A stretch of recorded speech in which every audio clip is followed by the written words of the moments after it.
Hey there, everyone. Welcome back to Utility Sports, and crazy turn of events here. In the video coming out today was originally planned to have a Toronto Raptors offseason preview out for today. That video is already recorded and on my YouTube channel. Now all I have to do is move it back a day, and the reason why is because the final 60 seconds of the Warriors-Lakers game was an absolute disaster and one that I just can't make up. And I feel like I'm beating a dead horse right now with how much I've been critical of Jordan Poole during this postseason. This is a video I already had planned to record at some point. I had planned on recording it once the Warrior season were to end, whether that was in the NBA Finals, in the second round, or in the conference finals.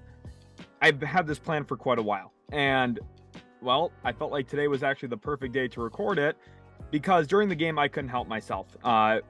Jordan Poole, not that he lost them the game because they were technically down, but he definitely did not help them win the game.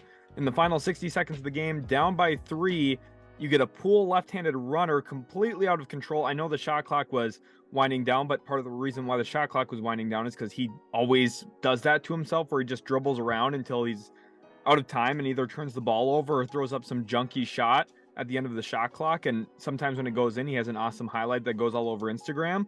But most of the time it doesn't go in. And it ends up hurting the Warriors' ebbs and flows in the way that they play. He just does not fit at all. And to be honest, it's just been a nightmare. Him on the extension, I think it should be a bigger storyline. And then after the runner, whatever, it's one possession, you get past it, whatever. They're down by 3, like 20 seconds left or so. And Jordan Poole shoots a 35-foot 3, completely clanks it. And my takeaway was, Jordan Poole, you're not Steph Curry. What are you doing? Why are you shooting that shot? What are you, like, you're just hurting your team. And again, I had planned on recording a Jordan Poole trade video because I think that there is maybe a little bit of buyer's remorse in the building about that contract that they gave him.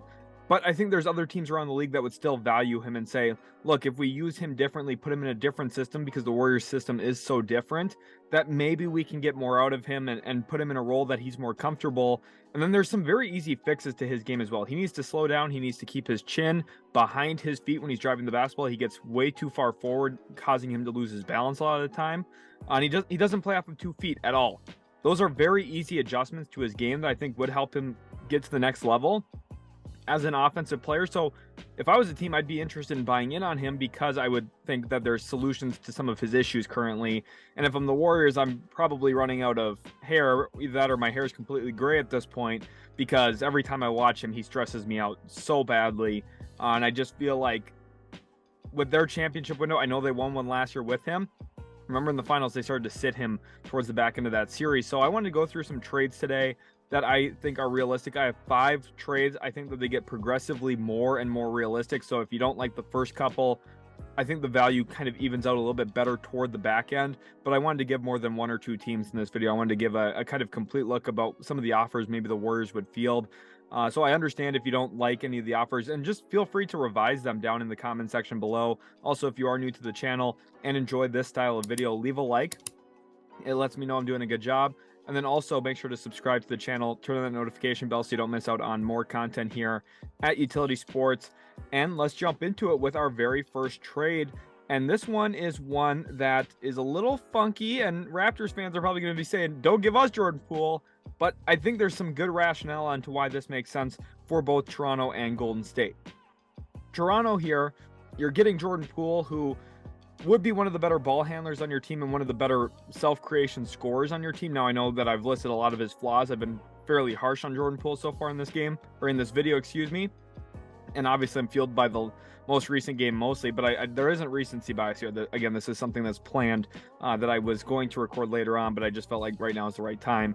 The Raptors, the reason why it makes sense is, 1, Fred VanVleet's headed toward free agency. Secondly, Gary Trent Jr. is headed toward free agency. Those are your 2 main guards. And for a team that really struggles to shoot the 3 ball, you add someone who, when he does operate as a catch and shoot guy, is pretty good in that role. But also, so not only does he fit off of Siakam and Barnes, but he can also be another self-creator, something that I think the Raptors were just flat out limited with. Remember, if you're a Raptors fan, we have a Raptors offseason preview coming out on the channel the day after this video, so you're going to want to stay tuned for that one. It's going to give a better inside look at some players the Raptors might target outside of Jordan Poole. But when I was prepping this video, I actually kind of like the idea of Poole there just because he gives them some of the things that they don't have, albeit there are some flaws along with it. And then for Golden State, Warriors fans might be saying, whoa, this is way too little value. I actually like this quite a bit. You're getting pick 13 in the draft, and if you're Toronto, at that spot, you might be praying for Case and Wallace to fall to you. Otherwise, you're looking at maybe drafting a guy like Keontae George, and to be honest, if everything goes right with Keontae George, he probably turns into Jordan Poole, which is why making this trade makes some sense. And then you're also shedding some contracts that right now I think the Raptors are heading towards kind of a big retool here where they're going to shift their roster around quite a bit. So you're kind of cutting some of the fat off of your roster already. Not that these players on the left are bad. In fact, I think they're all pretty solid and quite good. Otto Porter Jr. specifically is the one that makes the most sense here for Golden State. He flourished with them playing on a minimum a year ago. Then, of course, got himself a taxpayer mid-level exception with Toronto, with a player option that he's already opted into. And a return to Golden State makes a lot of sense for him personally, and I think the Warriors would value bringing him back in. We've already seen them trade a young guy to bring back somebody in the trade for Gary Payton II. And then you also add in two versatile bigs, Chris Boucher, who's extremely lengthy, a little bit older than most people would assume just because he came into the league a little bit later on and really got his start in the league a little bit later. But he's a solid big who can block some shots out on the perimeter even. And he moves his feet decently well. I think he'd actually be a really nice spell backup behind Kevon Looney. I know this Warriors team likes to play small, and Draymond at center is a really, really good answer for that. But Chris Boucher throughout the strains of an 82-game season can be really helpful, and I also think he can play 10 to 15 minutes a game in the postseason as well for you. And then Thaddeus Young, at this point of his career, I'm not going to rely on Thaddeus Young to be like a top 7 guy in your rotation. But the whole point of making this trade is for Golden State to replenish some of their depth, especially with the new tax rules that are coming into effect. Making a deal like this, not only does it save your owner some money against the tax by shaving off $2 million, but you also add in some depth to your roster and you feel a lot better about where you're currently sitting at going into next year. When you look at the overall depth, you look at, Curry, Clay, Draymond, Looney, Wiggins, there's your top 5 still, which I think is their top 5 with or without Poole anyway, which is why I think that they should make this type of trade. Maybe not this one specifically, but a deal centered around Poole. And then you also still off the bench have DiVincenzo, assuming he's able to stick around. Then Porter Jr., Thad Young, Chris Boucher. I haven't even mentioned Kuminga or Moody yet. So it really kind of restocks the depth here. And that was one of the big classic pieces of Golden State basketball back when they first started winning championships in the last 10 years or so. So I think that's a good starting point for them. Although, you could argue that maybe neither of these teams like this deal, which I think is fair. So let's jump into the next one now, where we look at a deal here between the Golden State Warriors and the Utah Jazz. This one is a little bit different. Utah Jazz, they get involved here because Danny Ainge hears something about a trade and he says, whoa, let me pick up the phone and make a call, because he never wants to be disincluded. And this one is interesting value as well. So instead of getting pick 13 in the draft like they did in the trade with the Toronto Raptors, they would get pick 16 here from the Utah Jazz via the Minnesota Timberwolves. They would also get Ochai Agbaji, which is one of the main key pieces in this trade for Golden State, plus Kelly Olynyk, who I think would be a really nice fit either next to Draymond Green or next to Kevon Looney. Gives you some real good lineup flexibility. And for Utah, I know Danny Ainge really likes Olynyk. I know that Agbaji started to show a lot at the end of the season. So you maybe don't want to part with those two guys. But Danny Ainge is a big believer in buying on talent and a guy who has upside. And Jordan Poole, I think, has showcased quite a bit of that early in his career. You throw in a couple second rounders there as well to open up the door again for Golden State to add more flexibility into their cabinet of assets that they have. But I think value-wise, this is roughly where you want to be. The Warriors actually save quite a bit of money here. They open up a $12.3 million trade exception in this deal as well. Important to note for Toronto, I needed to mention this too back for them, that if they were to execute that trade, it would have to be on draft night after their pick is already made. So essentially the Warriors would have to say, look, this is who we want you to take for us at that spot because of the Stepien rule. The Raptors already traded their 2024 first, so that would have to be included into the deal. Forgot to mention that back in the most recent trade. But for this one, the Jazz have a lot more flexibility. They can trade a lot of their picks. They've got so many assets from the Cavs and the Timberwolves as well, that parting with a pick for a high upside player like a Jordan Poole does make quite a bit of sense for them. Now I know they have Sexton, Clarkson, they have a good amount of guards already, but the reason you make this deal is because your long-term outlook is that maybe Jordan Poole is better than Colin Sexton, which I think is fair. on that, Jordan Clarkson's in his 30s already. Does he fit your Walker Kessler timeline? The answer is probably not, which that's okay. Doesn't mean you have to get rid of Clarkson, but Jordan Poole closer fits the timeline of the team that you're currently trying to build, which is why I think this does make some sense for Utah. You are getting the best player in the trade, in my opinion, although I do really like Agbaji's long-term outlook in the league as kind of like this safe 3-and-D wing who's probably going to have a 10-year career. Then we look at a trade here between the Golden State Warriors and the Miami Heat. And this is one of those fun ones for me. Heat fans are going to instantly pause the video and start commenting and saying, whoa, we already have Tyler Hero. We don't need a clone of that in Jordan Poole. And by the way, a worse clone in that. But this is why it actually makes quite a bit of sense for Miami. Their offense at times can get a little slogged down and a little boggy during the regular season. And Jordan Poole brings a little bit of pace and flair to that. And I also think that his shot-making ability would be really effective off the ball next to Jimmy Butler come postseason time. Now, the Heat aren't really having a lot of postseason struggles as of right now, but there's another reason that this deal is being made. They move off of pick 18 in this year's draft. They also throw in a second-round pick in 2026. They attach a decent young player in Haywood Highsmith, who I think the Warriors would like to add to their roster, honestly. I think he's a solid wing who can fit this league for a while. And then you look at the other two players they're getting off of, and one of them is complete dead weight going into next season, Victor Oladipo, who has a player option. He will most certainly take that given his rehab situation and the injury he sustained in the first round. And then also Duncan Robinson, who I know he had an awesome first-round series. I think that there's a role in this league for Duncan Robinson to be still very, very successful. And I think the Golden State Warriors would be the team that really gets the most out of him there. You think about Draymond Green, probably one of the better dribble handoff ball handlers in the league. He understands how to utilize his body and the basketball to get in the way of defenders and really open up open shots for guys. Duncan Robinson, that's his best form of offense at the NBA level, is we're running off of dribble handoffs, catching the ball going to his right hand, very reminiscent of Kevin Huerter. So Warriors fans, if you're wondering how that could fit, think about Huerter working off of Sabonis. Now, I know Huerter didn't hit a ton of his three-pointers in the first-round series, but you guys saw how much space that would generate. And Duncan Robinson, very similar frame, even taller than Huerter at 6'7". And I think one thing about Golden State, when they're at their best, they're actually getting to the rim quite frequently. So even though Oladipo would never play for them, part of Duncan Robinson's allure is another guy who can really stretch the floor. You place him in the corner on offense, and you put Steph Curry in the high pick and roll, which we've seen them be more and more willing to do the later they've gotten in this dynasty. And because of that, Curry can get downhill. You have someone in the corner who's pulling the defenders away from the paint and opening up the lane even more for Curry, and I think just gives them another perimeter option that, say, Klay Thompson misses some regular season games. Duncan Robinson probably fills in that void fairly well. I think the Warriors are a perfect fit for Duncan Robinson. I think that realistically Miami would value getting away from him and getting off of that contract. So this is a win-win scenario here where Miami adds a really good bench scorer, somebody who with Hero in the starting lineup can still provide productive minutes for your bench. And you might be wondering, what for the Heat? Well, they have Strus and Vincent. Both of those guys are headed toward free agency this offseason. So I think there is kind of a need here, a surprise need for the Heat to actually add to their bench. And I think Jordan Poole might be the big upside swing that could really help solidify this bench unit and give them a lot more scoring punch from the bench that I think that they could really use, while the Warriors get a draft pick. They get a guy who fits their system and also a young two-way wing who you hope can take another step forward and stick in a rotation at some point come playoff time. Moving into our next deal here, and this is one I like quite a bit. And remember, as the video goes on and on, I think the trades get more and more realistic. And there's no doubt that the Brooklyn Nets are going to be looking to make some moves this year.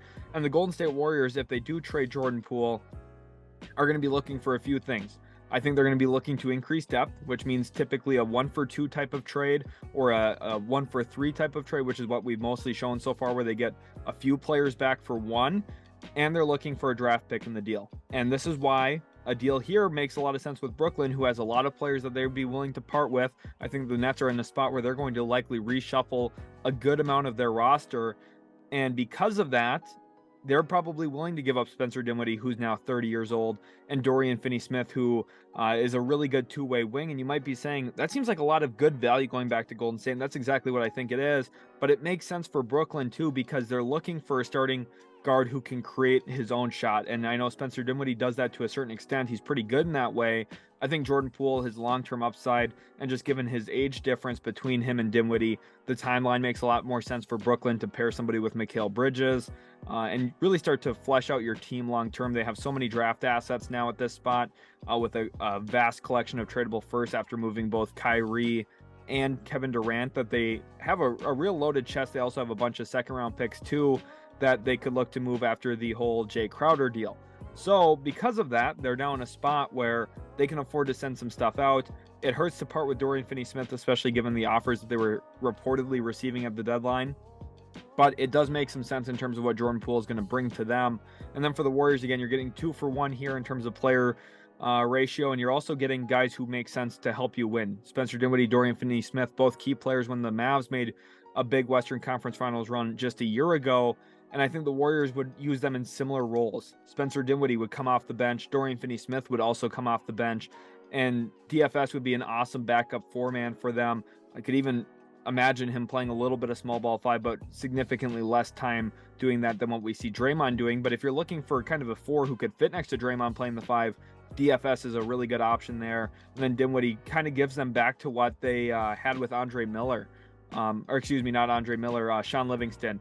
Wrong veteran. That popped into my head just there. But Sean Livingston was so fantastic for the Warriors off the bench during the startup of their dynasty. And I think Dinwiddie kind of gives them some of that similar, downhill burst, ability to find and score in the mid-range. But also, when he's around good players, he can knock down the 3 ball very, very well. And I think his efficiency does skyrocket playing next to a star. And obviously, Steph Curry, Klay Thompson, Draymond Green all are solidified stars in this league. So this is a good win-win trade for both sides, in my opinion, just given their directions. And then our final one is a team that we all know had interest in Jordan Poole going into last offseason's free agency. Of course, they could not get a deal done here, though, after he signed with the Golden State Warriors on an extension. They wanted him to be a free agent this offseason for them to sign.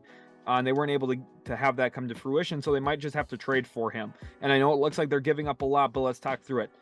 They are actually trading the lowest valued first round pick out of all of the first rounders included in this deal, or in these collection of deals. 2025 round 1 via the Denver Nuggets. That is the pick that they got for Aaron Gordon, and they would reroute that here. Is that pick super valuable given the fact that Nikola Jokic and Jamal Murray and Michael Porter Jr. are all under long-term contracts? No, in my opinion, that's not a very valuable pick to have. So it's not a very valuable asset for Orlando to give up here, but they are attaching 5 second-round picks with it, which is, again, not nothing. We saw this last trade deadline that second-round picks are a pretty good form of currency to sweeten deals and to get something done with another team, because it just massively changes the outlook of what you have available. Remember, the Warriors gave up a lot of second-round picks to land Gary Payton II ultimately, so this is restocking their chest here of picks when it comes to opening up pathways to find deals. And the nice thing is they're spread out across a few years. 2024 is in there, a few in 25, a couple in 26, and even one back out to 2027.